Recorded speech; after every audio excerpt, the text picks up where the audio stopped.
O Evangelho de Lucas, juntamente com o de Mateus e Marcos, é conhecido como o Evangelho sinótico. Sinótico porque, se colocarmos os 3 evangelhos em colunas paralelas, nós percebemos estrutura semelhante, linguagem semelhante e assim adiante. Ou seja, o Evangelho de Lucas, o Evangelho de Marcos e o Evangelho de Mateus estão, de certa maneira, relacionados. Os estudos que têm sido feitos a respeito desses 3 evangelhos têm demonstrado que o Evangelho de Marcos ele teria servido de base tanto para Mateus quanto para Lucas. Portanto, o nosso Evangelho de Lucas teria usado Marcos como sua fonte, além de outras fontes, é claro, né? Provavelmente nós temos também o Evangelho dos Ditos de Jesus, chamado de fonte Q, ou documento Q, que se compõe de palavras de Jesus, assim como Mateus teria feito. E o que denota o uso de Marcos em Lucas é justamente a questão da estrutura do Evangelho. Ele segue, basicamente, a estrutura do Evangelho de Marcos. Além da fonte Q, também o Evangelho de Lucas tem material próprio. Provavelmente ele pegou em outras fontes ou tradição oral. Agora, o que faz a diferença em relação a Marcos é justamente o autor.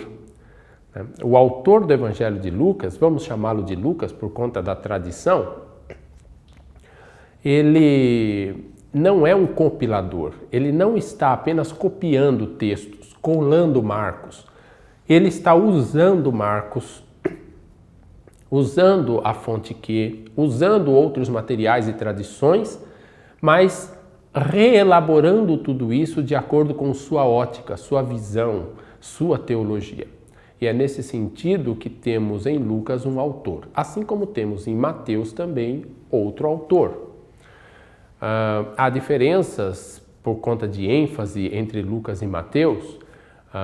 Parece que Lucas ele enfatiza bastante a relação de Jesus com os pobres, com os humildes, de maneira que até quem visita Jesus quando ele está na manjedoura não são magos trazendo riquezas, trazendo ouro e assim adiante, mas são pobres pastores. Então nós percebemos que Lucas tem temáticas próprias. E o que é mais interessante e que me levou, inclusive, a pensar em Lucas, né, nesse sentido, de que texto vamos agora escolher para o curso de grego, é o fato de ele ser autor de 2 livros.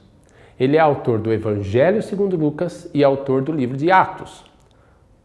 De certa maneira, poderíamos até encarar os 2 livros como uma obra em 2 volumes, digamos assim, né? Porque o livro de Atos continua o Evangelho de Lucas. Com a ascensão do Cristo, nós temos agora a ação do Espírito Santo e a ação da Igreja neste mundo. Portanto, o Evangelho de Lucas começa narrando a história da salvação lá na Galileia, na pregação de Jesus, nos milagres que Jesus realiza, passa pela morte e ressurreição de nosso Senhor e continua essa mesma história na ação do Espírito Santo por meio da pregação, da atuação dos apóstolos, da igreja cristã. Não é à toa que ele conclui sua narrativa com a pregação do apóstolo Paulo em Roma. Isto é significativo. Ele não termina com a pregação do apóstolo Paulo em Roma, porque este apóstolo estava vivo e Lucas não teria mais nada que escrever dali adiante. Pelo texto que ele escreve, dizendo, olha, Paulo ficou 2 anos numa casa que alugaram e assim adiante. Ele usa até o tempo aoristo nesse texto. Ele está indicando que a pregação de Paulo em Roma já não acontecia mais quando ele escreveu. Paulo já tinha morrido, o tempo já tinha passado, mas propositalmente Lucas termina com sua narrativa com Paulo em Roma. porque Roma é o coração do Império Romano.